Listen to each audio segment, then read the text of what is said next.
Directory information. You know, sometimes I like to break out the old yearbook and reminisce about the good old days.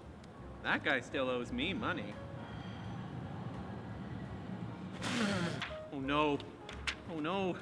Student pictures, student names, participation in officially recognized sports and activities. This is all PII! But yearbooks like this are actually okay, thanks to the FERPA directory information exception. Directory information is information about a student that generally wouldn't be considered harmful or an invasion of privacy if disclosed.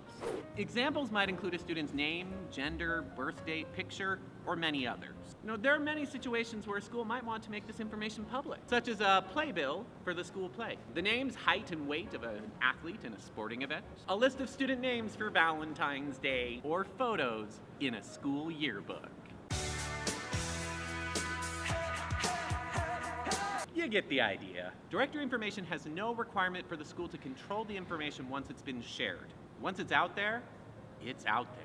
It's important to remember that directory information, it's going to be different from one LEA to another LEA. It's even going to be different from one school to another school within the same LEA. And that's because each LEA and school gets to decide what they have designated as directory information. Now that you know what it is, here are the rules. Rule number 1, don't feed your directory information after midnight. Wait, what's that? That's the plot of Gremlins? What about the water stuff? Okay, that's also Gremlins. Okay, my mistake.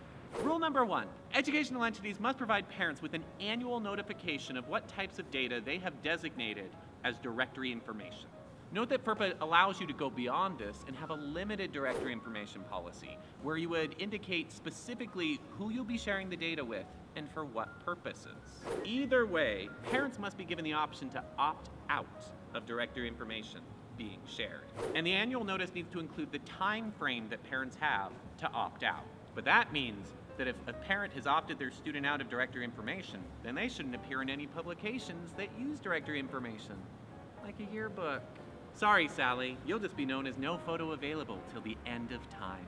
This will require that LEAs and schools have some sort of way of tracking opt-outs to ensure that student data are being shared correctly. Because of these opt-outs, there are many situations where you may be sharing essentially directory information, but you may not want to use that exception. For example, an online educational app might only require a student's name to create an account.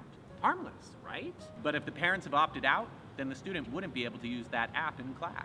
That's why for educational apps, you'll most likely want to use the school official exception and not directory information. So to summarize, annual notification, allow the parents the option to opt out.